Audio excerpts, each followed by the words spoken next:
Les fêtes approchent, et vous savoir attendre patiemment Noël en dormant sur vos deux oreilles m'attriste.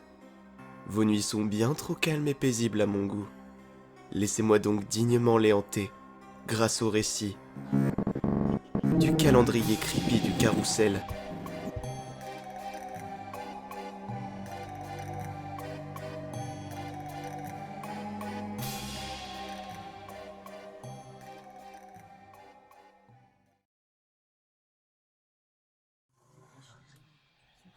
Avis à la femme qui n'arrête pas de frapper à ma porte la nuit.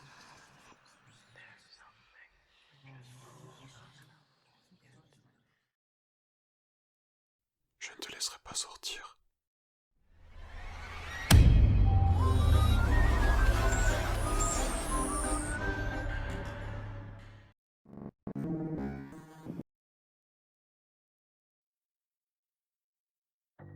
Ho ho ho. Ouais, ça y est, on y est. La période la plus merveilleuse de l'année. Vous l'aurez compris, je déteste les vacances. Et je déteste vraiment ce travail. Je le déteste tellement que chaque jour je songe à l'arrêter. Ce n'est pas à cause du salaire qui est plus que convenable, ni à cause du costume qui empeste le chameau mort. Non, la raison pour laquelle je déteste ce travail, c'est à cause des enfants. Ne vous méprenez pas. J'aime les enfants, mais pas n'importe lesquels. Chaque jour, je me lève, je m'habille de cet horrible uniforme rouge, et j'endure pendant des heures les jacassements de ces gosses au nez coulant de morve. En plus, ces tyrans ne peuvent même pas s'empêcher de me traiter d'imposteur, de me dire que je n'ai rien d'un Père Noël, parce que je n'ai pas son gros ventre rond, que ma barbe est factice et mon costume bon marché. J'aurais pu choisir d'abandonner ce poste par moi-même, mais j'avais pas envie de m'embêter à chercher un nouveau taf. C'est pas le job le plus compliqué. J'ai juste à m'asseoir sur une chaise, les laisser venir sur mes genoux, faire semblant de les écouter et d'être intéressé par ce qu'ils disent, et laisser leurs abrutis de parents prendre 2-3 photos. La partie la plus difficile pour moi, c'est de faire semblant d'être joyeux. Je suis fumeur, et rire me fait mal, mais je le fais quand même, parce que si je ne le fais pas, je me fais sérieusement détruire par mon patron, ou par les parents justement. Et parfois, je souris doucement en pensant à l'état du portefeuille des parents après les fêtes, et je suis bien content de pas avoir de gosses. Habituellement, c'était toujours la même routine. Cependant, mardi dernier, un petit garçon de 8 ans s'est assis sur mes genoux, et la première chose qu'il m'a dit a été Père Noël, est-ce que vous pouvez m'aider à me débarrasser de maman et papa? J'étais sans voix, c'est le cas de le dire. On n'a jamais été formé pour ce travail, et notre seule instruction, c'était de rendre les enfants heureux. Qu'est-ce que je pouvais bien répondre à un truc comme ça, moi? Et bien sûr, pas de manager en vue pour que je lui fasse signe.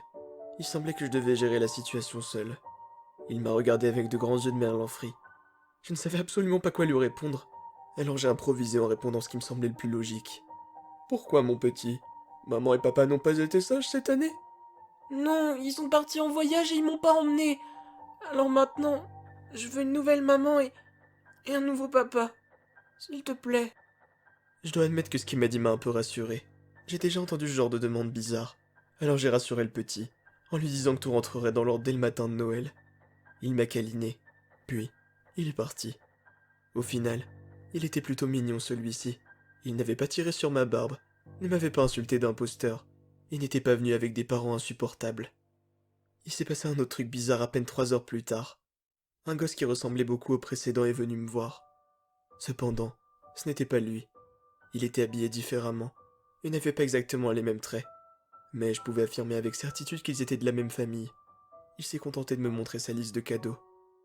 Couteau de poche, corde épaisse, pelle et sac poubelle. Ça ressemblait à la liste de courses d'un tueur en série. Tentant de faire un passe là-dessus, j'ai demandé. Oh, tu vas pêcher mon petit gars?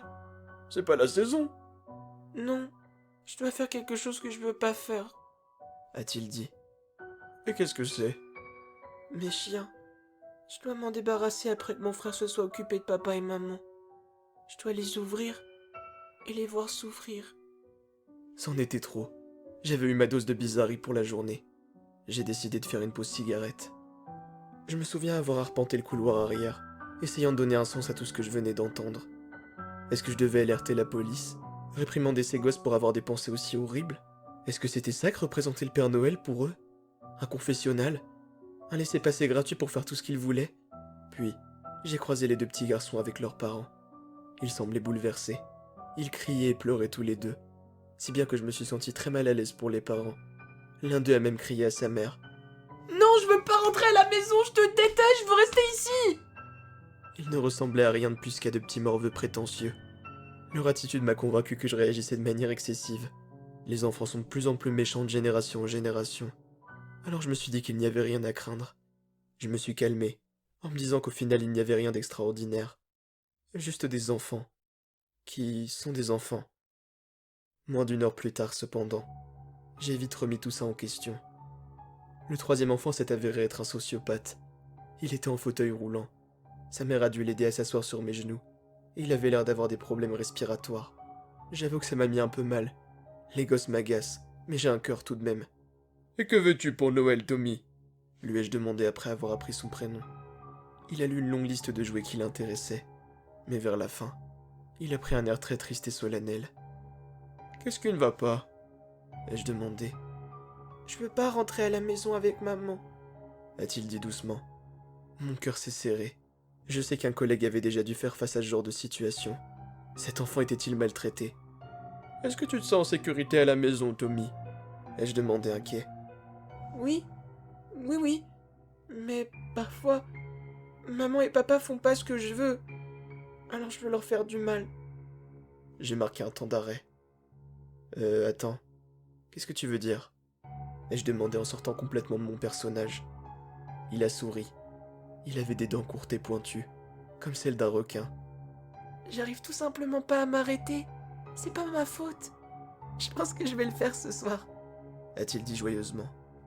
Instinctivement, j'ai repoussé et laissé tomber l'enfant. Il a commencé à crier, et quelques autres employés du centre commercial m'ont regardé avec mépris. Sa maman s'est précipitée dans la zone de l'atelier du Père Noël et s'est excusée à profusion. Est-ce qu'il va bien ? Ai-je demandé en pensant que j'avais peut-être de nouveau réagi de manière excessive. Puis, j'ai vu sur le cou de la mère ce qui ressemblait à une blessure. Il l'avait mordu. Ses yeux semblaient effrayés alors qu'elle tenait son enfant contre elle. Son regard était presque suppliant. J'avais l'impression qu'elle s'attendait à ce que je fasse quelque chose pour elle, mais je ne savais pas ce qu'elle voulait. Quand Tommy a vu que j'avais remarqué la marque, il a levé le doigt vers sa bouche et de nouveau souri, me faisant signe de me taire alors que sa mère s'éloignait, le cœur lourd. Ça m'a mis extrêmement mal à l'aise, et je n'ai pas pu m'empêcher d'y repenser. J'ai alors décidé d'en parler à mon employeur, qui s'est littéralement moqué de moi, avant de me sermonner sur mon attitude trop intrusive avec les enfants. Je n'ai pas revu les deux premiers gosses, ni leurs parents qui étaient apparemment des clients réguliers. Cependant, aujourd'hui, Tommy, lui, est revenu me voir. Mais il n'était pas en fauteuil roulant. Il a couru directement dans mes bras. Il a approché sa figure de mon cou, et je me suis figé, me souvenant de son comportement de la veille. « Je voulais juste te dire merci, Papa Noël, » murmura-t-il. Je l'ai regardé perplexe. Puis, je lui ai demandé « Où sont tes parents, Tommy ?» Il a de nouveau souri, laissant voir des morceaux de chair entre ses dents. « Ils me dérangeront plus, » a-t-il dit gaiement.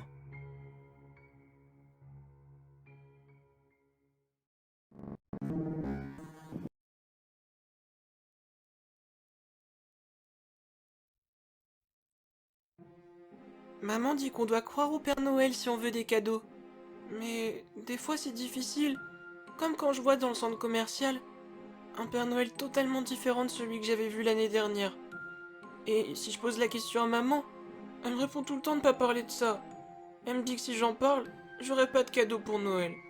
Et que tout ça fait partie de la magie de Noël. L'année dernière, à la même époque, j'ai emmené ma petite sœur au parc. Je faisais une bataille de boules de neige avec mes copains, pendant qu'elle faisait un bonhomme de neige. On a vu le Père Noël ce jour-là. Il est venu vers nous, et nous a tous offert des cadeaux. Il a même dit qu'on était tous des gentils petits garçons et filles. Il a aussi dit que le cadeau de ma petite sœur était dans son traîneau, car il était trop lourd pour le porter jusqu'ici. Ma sœur est allée avec lui, mais elle n'est jamais revenue.